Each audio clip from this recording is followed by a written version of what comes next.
Hello, everybody. Hope you are doing well. Welcome again to the ISF Lives, where we are studying some Spiritist books, and hope you enjoy the book that we're going to start studying this year.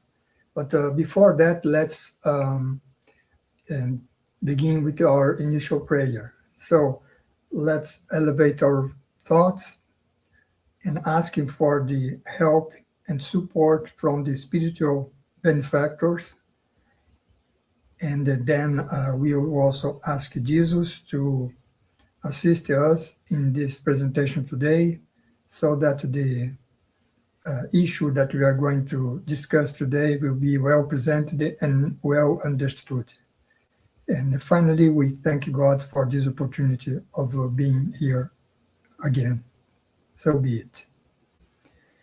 So we are studying this book, Evolution in Two Worlds, which is dictated by the spirit André Luiz and dictated to the medium Chico Xavier, whose picture is here, right, in the cover of the book. And last December, we made an introduction to the book, and today we are going to study chapter by chapter of the book.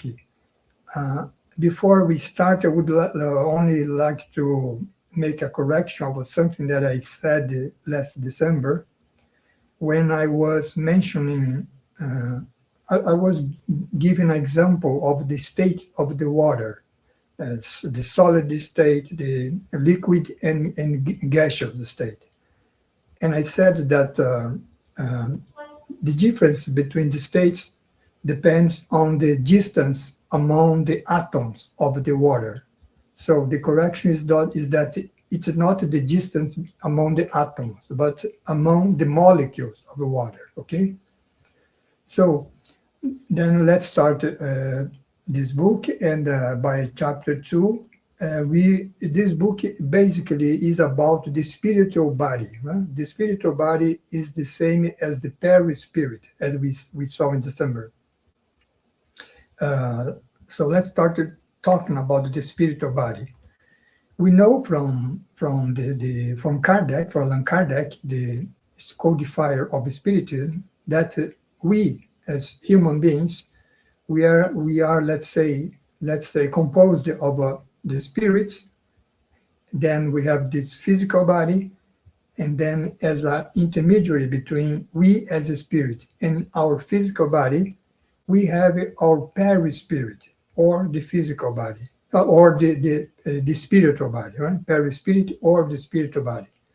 So in the beginning of this chapter 2 of the book, André Luiz is presenting us to another body that we have within ourselves, right? So he starts to giving us a portrait of the mental body. So this is a kind of a new body he's presented to us. And so he says that the physical body reflects the spiritual body, or perispirit.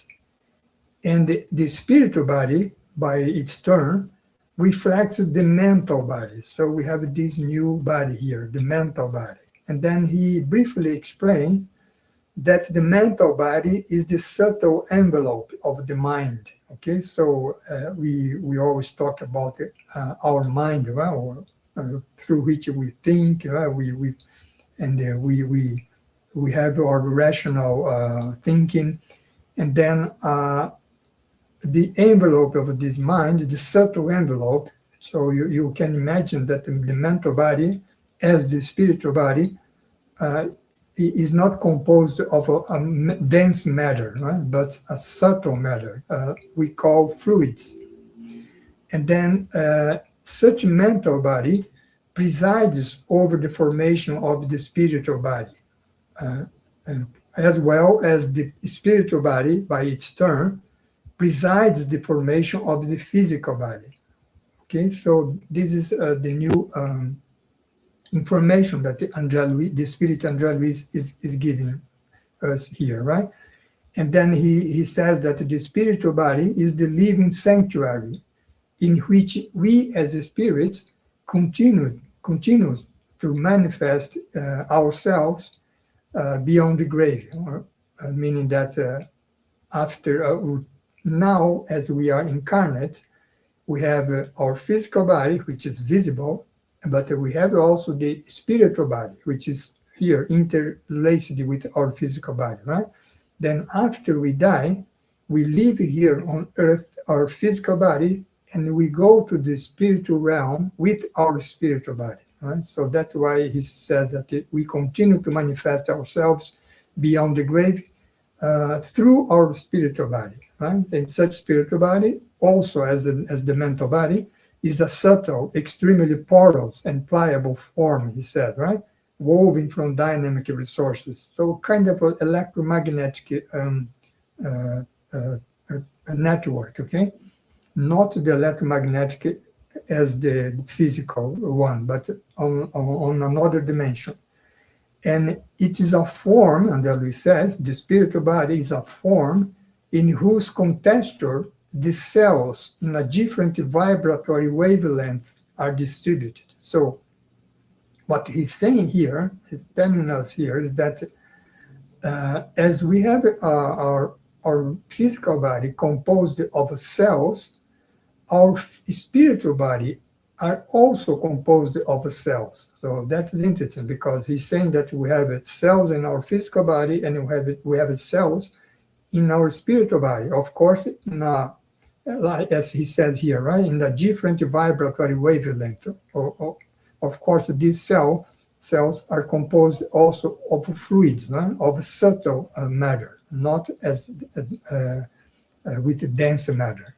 Okay, so in our spiritual body, or perispirit, as Kardec says, and Louis says that viewed from the spirit plane, so he there on the spiritual realm, looking at the spiritual body, he sees, we also could see if we were there, that the spiritual body, or psychosoma, is another synonym of a spiritual body, displays the vital centers. So in our spiritual body, we have vital centers. So vital centers are, he explained that, are fulcrums of energy that science still cannot investigate and acknowledge. So such vital centers are kind of energetic wheels, right?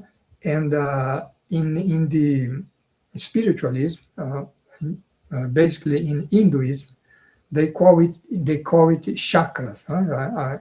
I believe you have heard about it. So those chakras that is mentioned in Hinduism, for example, are these vital centers here, right? From that and that we are mentioning. And what is the function of such vital centers? It's kind of a wheels of energy that we have in some parts of our body, right? Our spiritual body. Their function is to govern the activity of the organs of the body, right? Of the physical body, and also the billions of the microscopic entities, the cells, right, which compose our body, our physical body, and also our spiritual body. So that is the main function of such vital centers.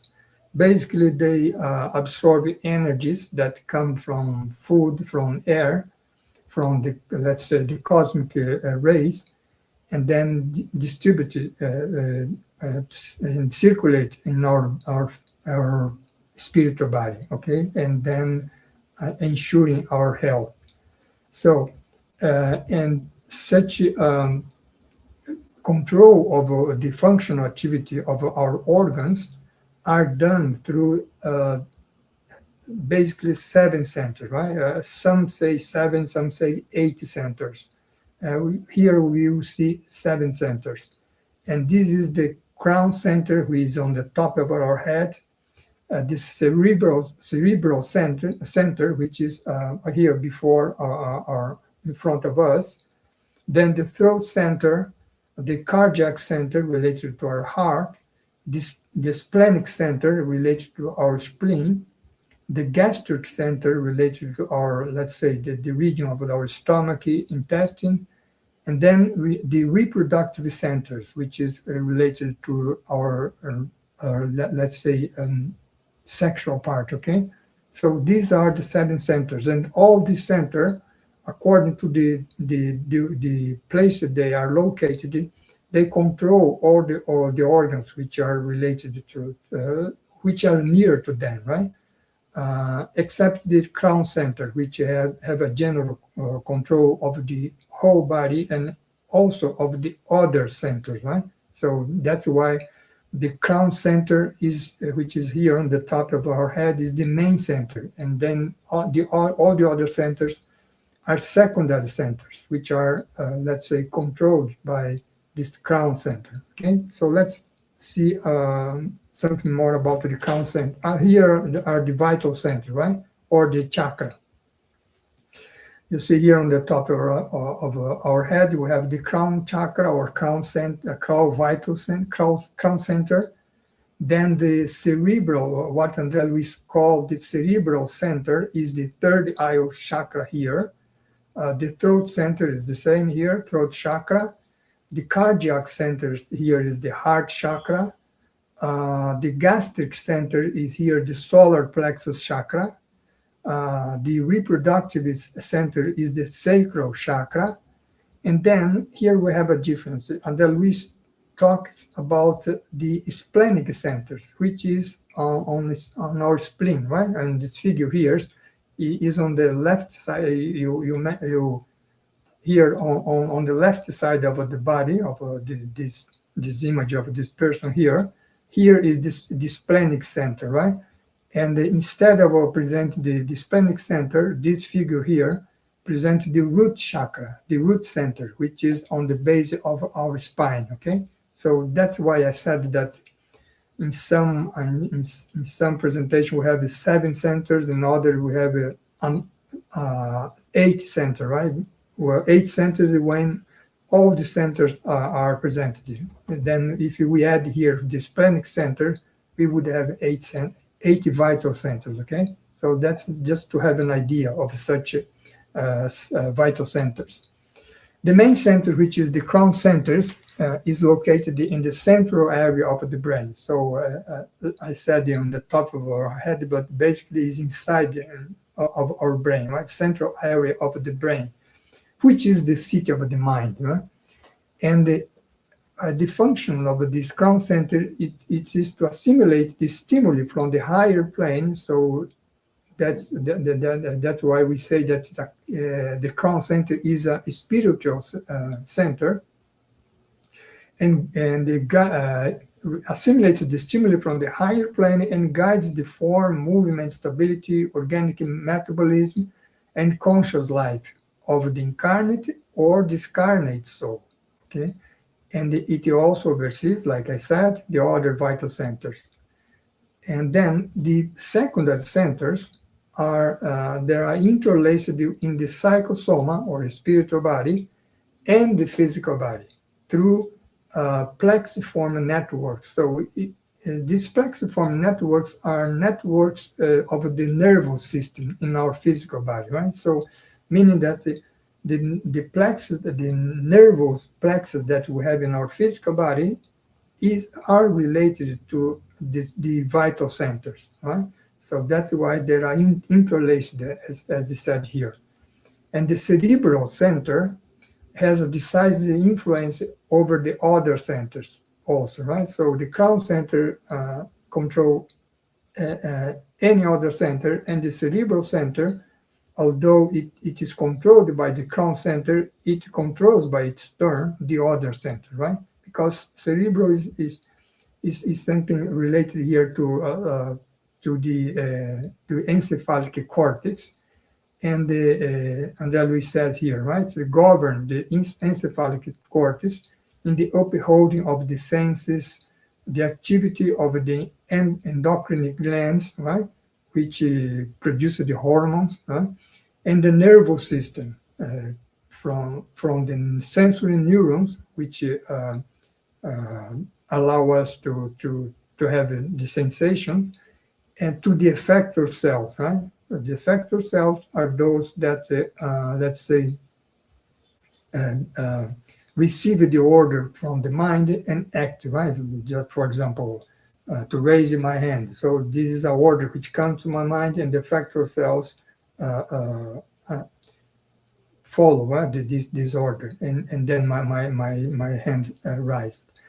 And the throat center controls most especially respiration and phonation, right? They are talking. And then the cardiac centers direct the emotions, are related to the emotions, and the circulation on the recess of the basic energy are circulated through our blood, right? Because we know that the blood transport the let's say the essence of the food that we assimilated, right, and the air, right, that we breathe. So and transport to the billions of the cells of our body. And then we have the splenic center, which controls the activities of the hematopoietic system. Such a hematopoietic system is related to the production of the blood, right? And regarding the valuation and volume of the blood in our body. The gastric center controls the digestion and absorption of more or less dense foods, right?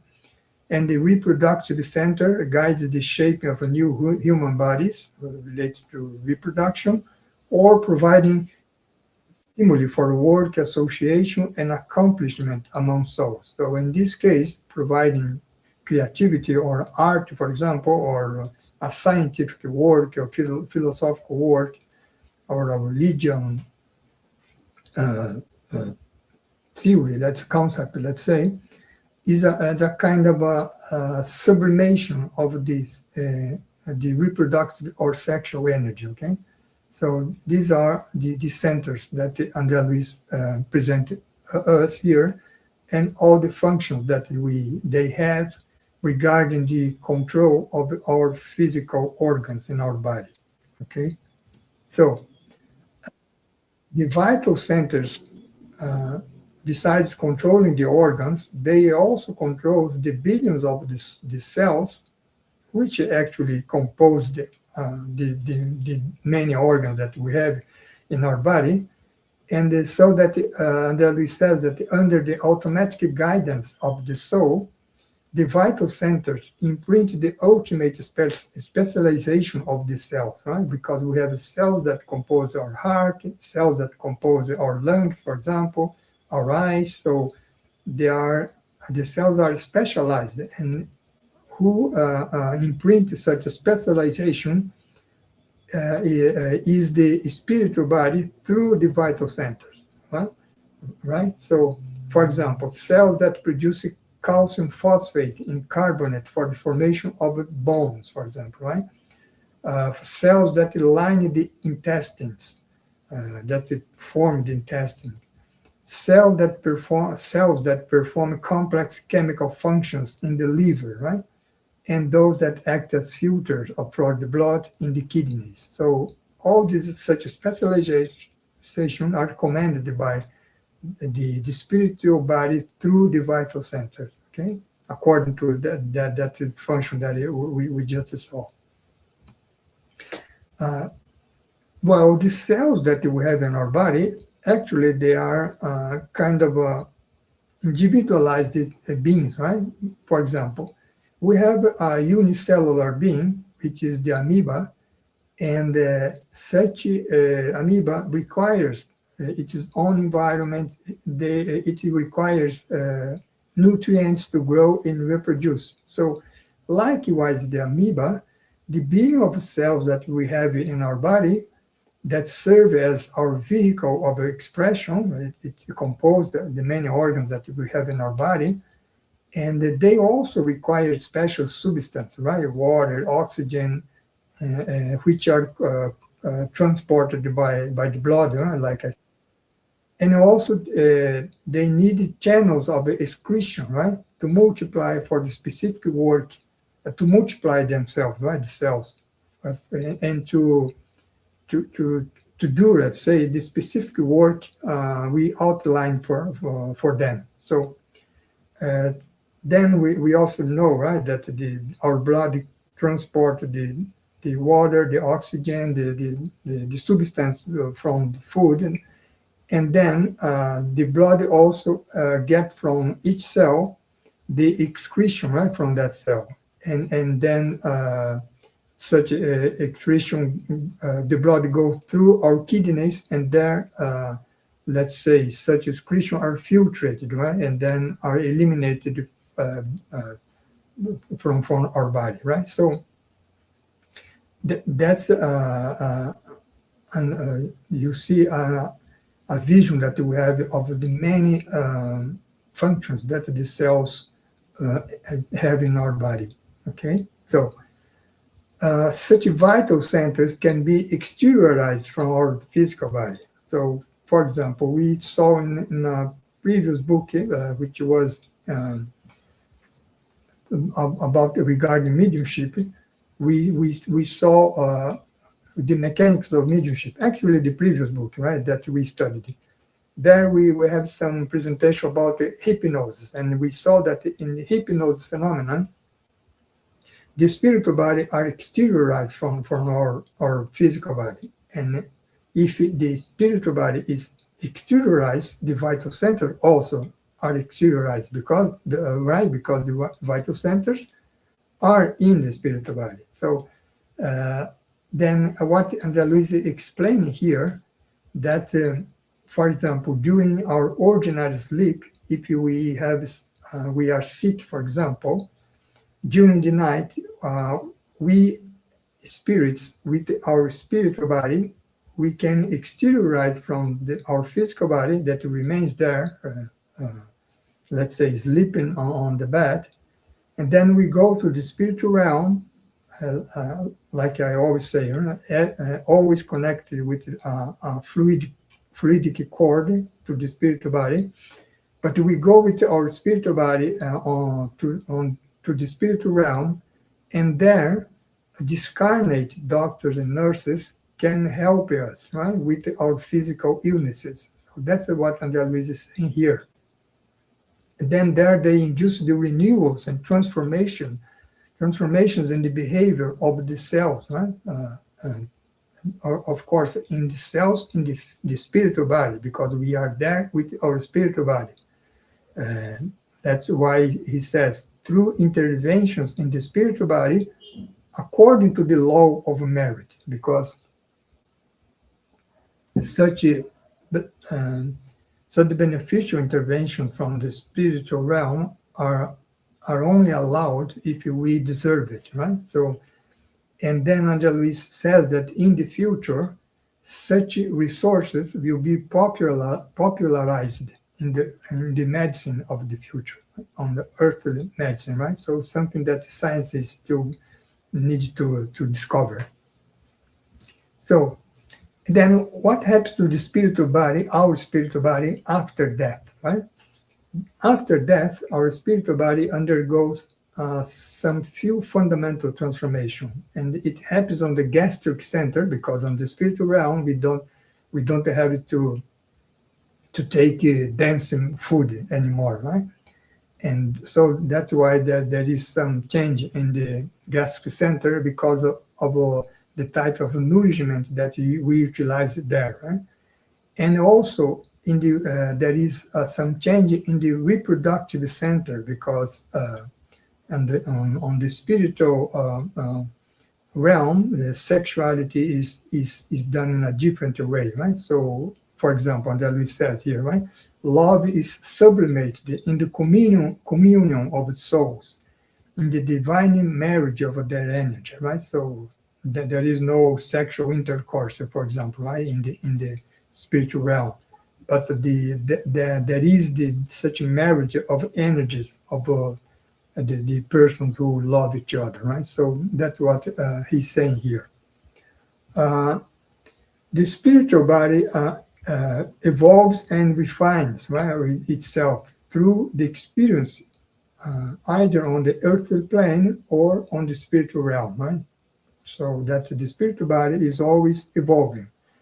It undergoes, and Louis says, multiple alterations resulting from our mental descent into remorse or from the deliria of the imagination. So in such cases, we have some, let's say, disbalance in our mind, and that have an effect on the spiritual body, right?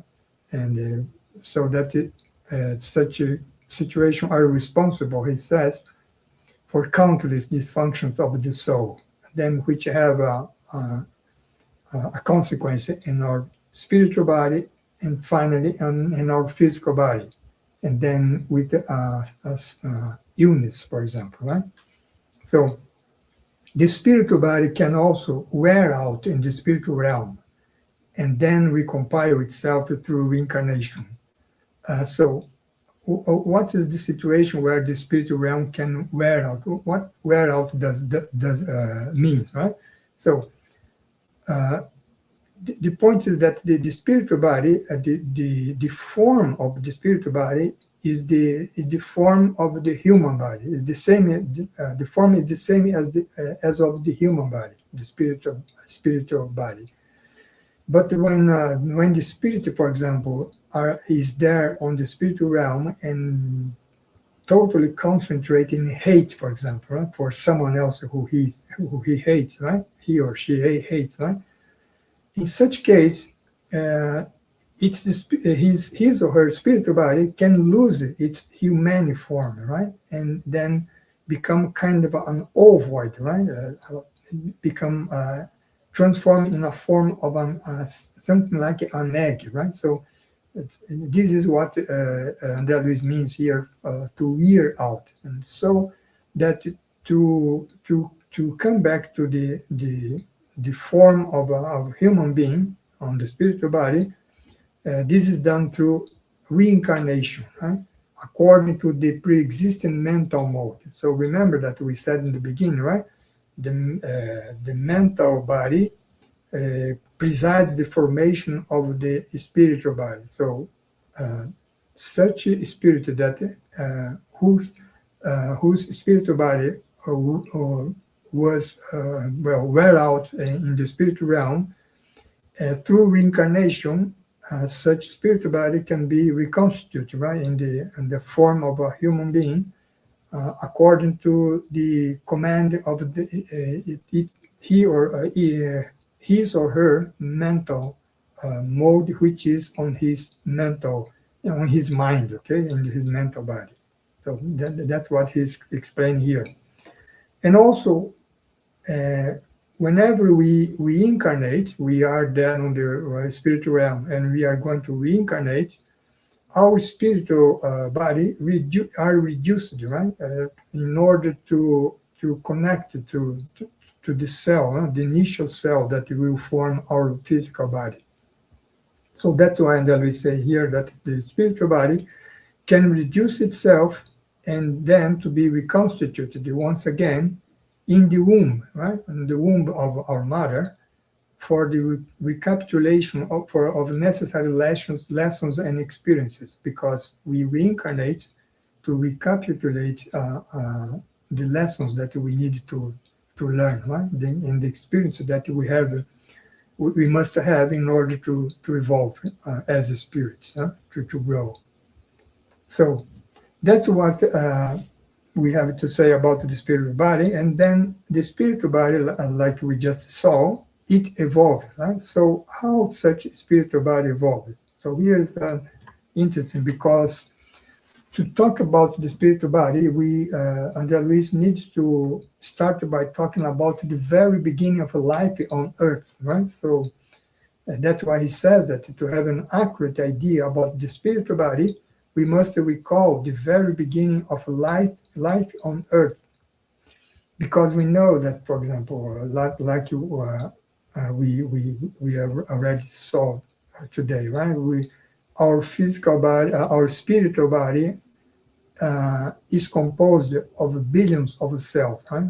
In a different vibratory wavelength, as André said, right?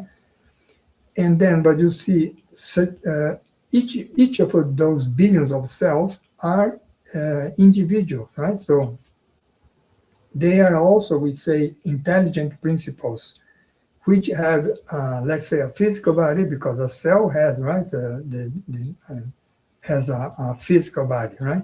A cell has a nucleus, right? And a cell has many functions, right? He assimilates food, water, oxygen, and then have the function of excretion, right? Of the like we have, right, in our physical body. So such in each cell, the life on Earth started with the unicellular being, right, which is kind of a cell also, right? So what Andalus is saying here, that what we have today as this spiritual body with the billions of cells started there billions of years ago, with the life, the beginning of life on Earth, starting from the unicellular being, right? So that's what he's saying here. And that was a time when it was about 1.5 billion years ago, right? So it was a time when the telluric convulsion were barely over, right? So the the the Earth on that time it was very the weather was very hot, right? But then such a convulsion was barely over, and then the huge atomic forge, Andali says, or the Earth, was able to receive the seeds of life. Right? So then he says that under the impulse of the constructor spirits, so we saw last December that there are the high spirits who take care of the formation of the planets and also of life, right? And then under the impulse of such constructor spirits, we see the earth covered with the tapped oceans, right? And such tapped oceans, not more hot oceans, hot water oceans, they were invaded by gigantic visco mass. So such visco mass, Andreas calls it as a cosmic jelly, right? And from this cosmic jelly, he says, the intelligent principle pours forth in its first manifestation. So what he's saying here, for the life to start on Earth, when the condition was ready for that, when the temperature on our planet was not so hot, then we have this coming from the outer space of this cosmic jelly, right? Cosmic indicates that such a jelly came from outside the planet, right? So, and inside the such cosmic jelly, we had the intelligent principle. The intelligent principle is for example, we as spirits, we are intelligent principle, right? An animal, for example, a dog, for example, we say that a dog has a soul, right?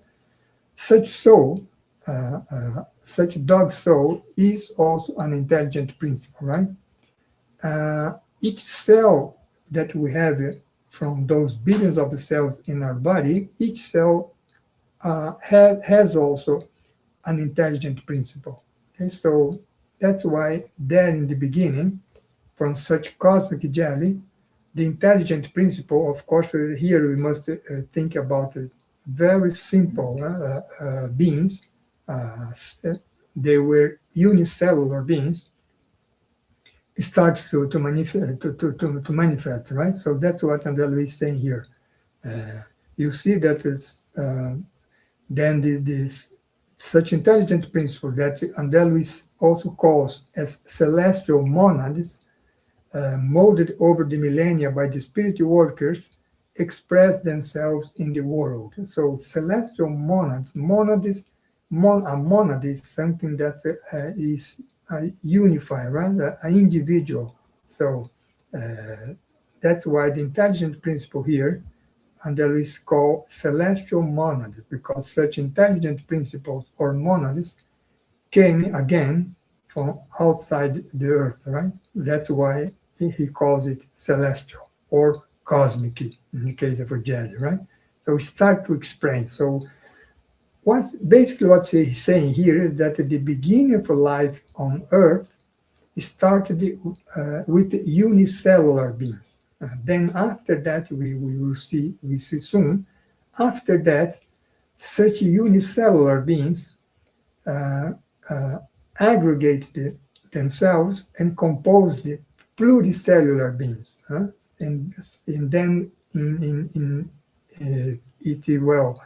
it evolved more and more until we have, for example, our in our case, right, the human beings, we have our spiritual body, which is composed, you see, billions of cells.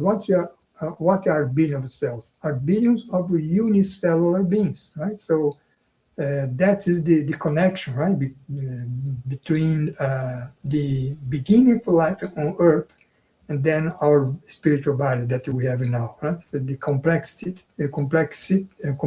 right?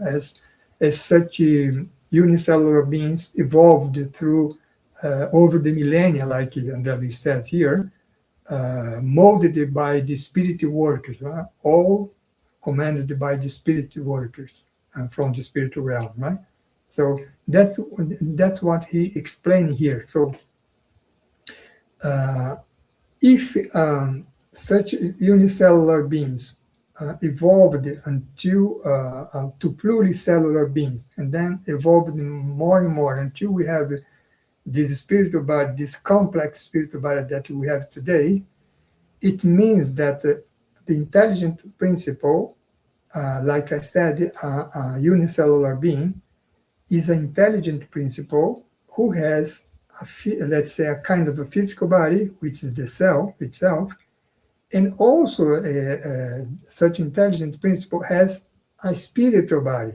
Okay, so what I'm saying here, and then Luis tells that, is that even any cell that composed our physical body or our spiritual body, each cell that composed has an intelligent principle, has the physical body, which is the physical structure of the cell, and also has a spiritual body of the cell, right? So at the end of the day, it means that every living being has an intelligent principle with a physical body and also with a spiritual body, just as we as human beings have, right? So that's what André is basically saying here.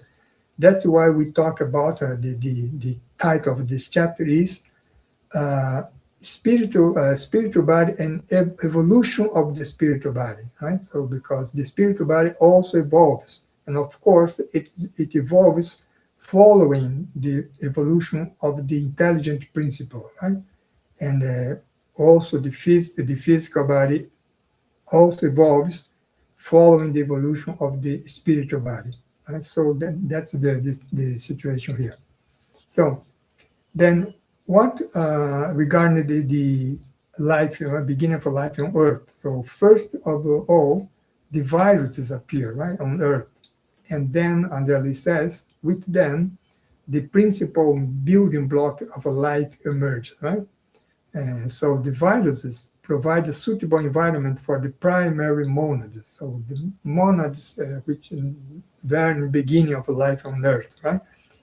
And the viruses stand out, he says, from the living substance as microscopic centers of positive energy. So you can imagine that cosmic jelly there, right? And then you have in that cosmic jelly many microscopic centers of positive energy. That would be the virus, right? Because you know that the virus have not independent life, right? A virus only develops inside a cell, right?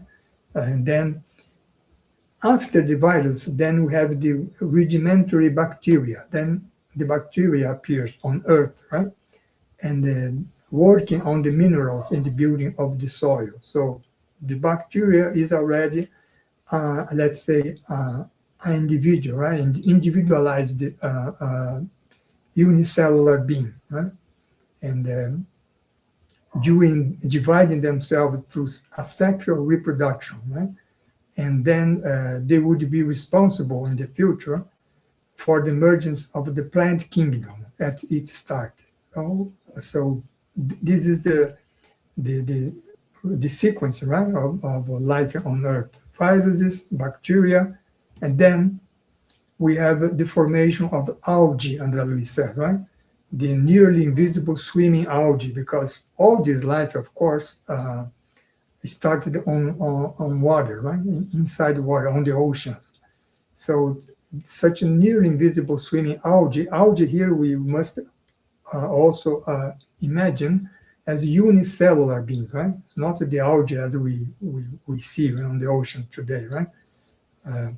So such algae, so unicellular beings, algae, with their flexuous tails, appears next to the bacteria, right? Nourishing themselves on mineral residues. So from the algae, we have here the germ of the vegetable, the plant kingdom, right? That's why, and we said, right, from the bacteria, we would have the plant kingdom in the future, and through the algae, right? And then they are endowed, he says, with extremely motility and sensitivity as unicellular forms, I said, in which the monad or intelligent principle rises to the next stage. And so what is the next stage? Is the stage of a pluricellular algae, right? The green pluricellular algae that we said here. And with this such green pluricellular algae, then we change from asexual reproduction to sexual reproduction, okay? So sexuality starts here in the pluricellular algae. Then after that, we have the development. So you see how the beings emerged on Earth, right? So we have the arthropods to dromateria and amphitheria. So, and then we said that sometime later, we follow the ingress of the monad or intelligent principle into the realms of arthropods, right? With their chitinous exoskeletons. So what is arthropods? Arthropods are such beings that have a hard cover, right? Such as the insects, such a crab, such a spider, right? So these are examples of arthropods. And then after that, we find the monad elevated as the chrysalis of consciousness in the kingdom of the higher animals. So then here we are already on the animal kingdom, right?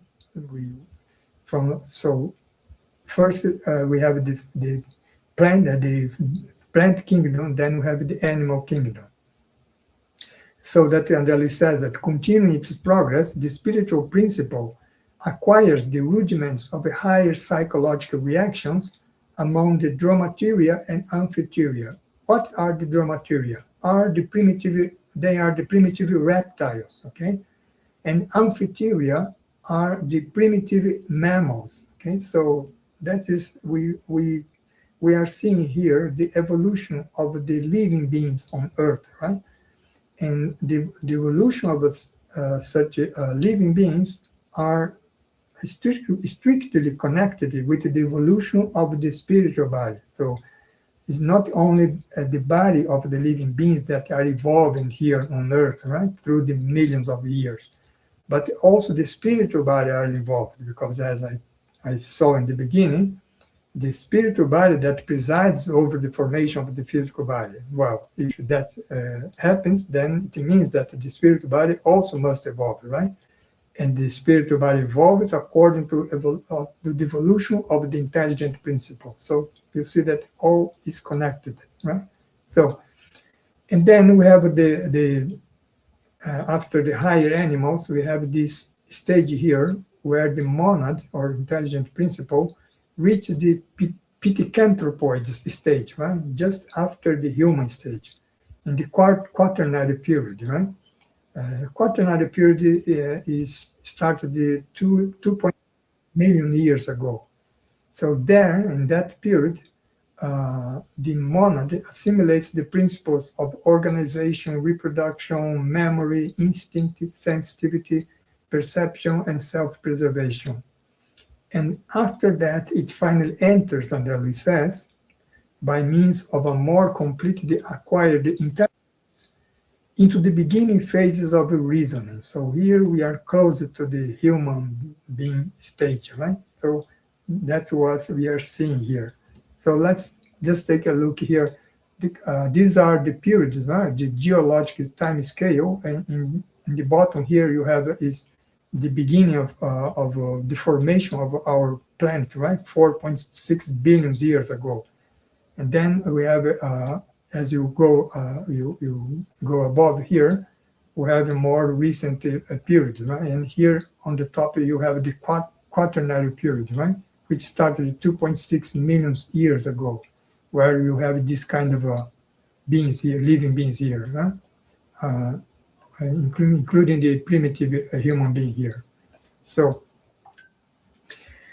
there are some missing of links of evolution, Andrelli says. Well, science knows that, right? So science still cannot discern, right? What was the transfer, the movement, let's say, from the pre-human being to the human being, right? So there is some links, missing links there. So Andrelli is explaining here how that happens, right? So he says that since the divine principle or the intelligent principle emanated from the spiritual realm to the earth, you see that such a cosmic jelly, right? Came from outside the space and came from the spiritual realm, not from the physical realm, from the space, right? So as we as intelligent principles, in the beginning, we came from the spiritual realm. We cannot limit such experience of the intelligent principle to the physical plane. So the experience happens in the physical plane and also in the spiritual plane. So that's why Andrelli says here, right, that through the birth and death of the form of the body, the divine principle or the intelligent principle undergoes continuous modification on the two planes, on the physical and the spiritual plane.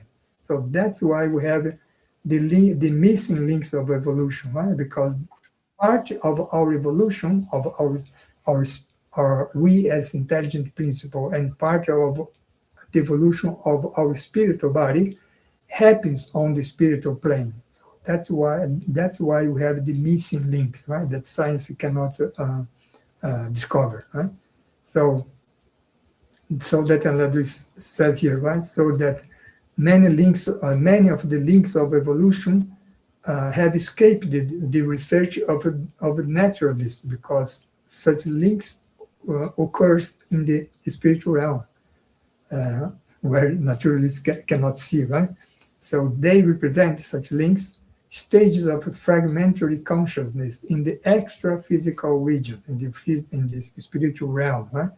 Where it continues to develop its subtle vehicle. So the subtle vehicle is the spiritual body, which is continue to develop while we are there on the spiritual realm. Okay, so here we have just a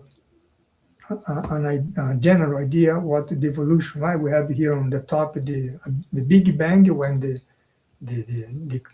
let's say starting of the universe, right, 14 billions ago. Then 4.5 billions ago, we have the formation of our planet Earth. Then 3.8 billions ago, we have here the first living beings. Such prokaryotes are the same, similar to the bacteria, right? So are unicellular beings with that still don't have organized nucleus, right? And then you see also then 2 billion ago, we have here appearing the eukaryotes, right? So these are like the cells that we have in our body, right? So they are unicellular beings which organize the nucleus, like we have in each of our cells, right? Then here the protozoas, which is the germ of the animal kingdom in the future, 1.5 billion ago. Then we have 6 million ago the plants, 500 million ago the sponges and corals in the oceans. Then 420 million ago fish, amphibians 400 million, reptiles 300 million, mammals almost 200 million ago, and then birds 65 million ago, primates 55, and then 1.8 million ago the humans, right? So just to have an idea, what we saw here is that since the beginning of life, you see that the physical form are evolving, but also the spiritual body of such forms are also evolving, right? So that is the main issue, but subject that André Luiz is talking to us here in this book.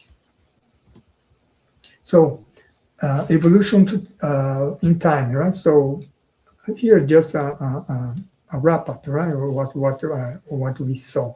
From unicellular to complex organism, the living being travels towards its high destination, traced out on the higher plane, right? On the spiritual benefactors.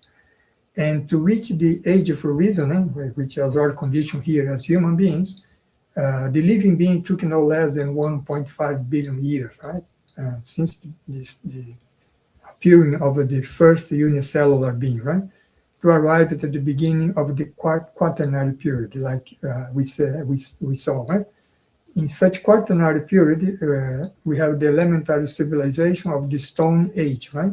Which starts where the beings there start to display some primitive skills, the human beings there.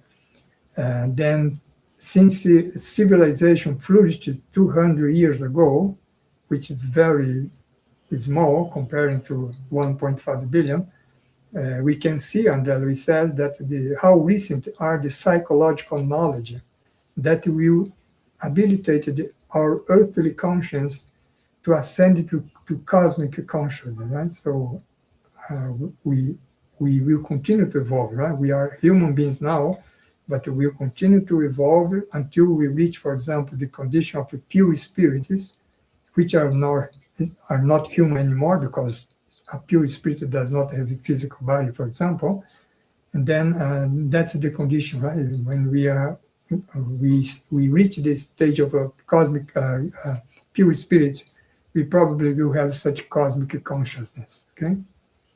So let's leave this chapter here, the third chapter, automatism, to next month, because of the time, right? We are running out of time. So we'll see next month. Today, so we have this chapter 2 of the book, The Spiritual Body, and chapter 3, Evolution of the Spiritual Body. So that's what I have for today. Patty is here. Hello, Patty. Good to have you here with us. Then next presentation, we'll see this chapter 4, Automatism in the Spiritual Body, and then we will have the study of a chapter regarding the cells. We talk about cells, and we talk about the sexuality, when the sexuality appears on Earth, right? So that's what we are going to see next month on the 24th of February, right? So when we are going to see part 2 of this book. So thank you to be with us. Thank you, Patty. And then let's go to our final prayer, okay? Well, I didn't say in the beginning, but Esteban today is on a appointment, right? Professional appointment, so that he couldn't participate, but he's he's here on the backstage, right? So let's go to our final prayer, and let's thank the spiritual benefactors for all the support they gave us during our presentation. Hope it went all well. Then let's thank you also, Jesus, for this opportunity of be here reunited in His name. And finally, thanks God for the gift of life, right? That God gave us in order for us to continue our evolution. We saw how the living beings evolved here today until we reached our most elevated stage, which is the human stage on our Earth. But the path of evolution continues, right?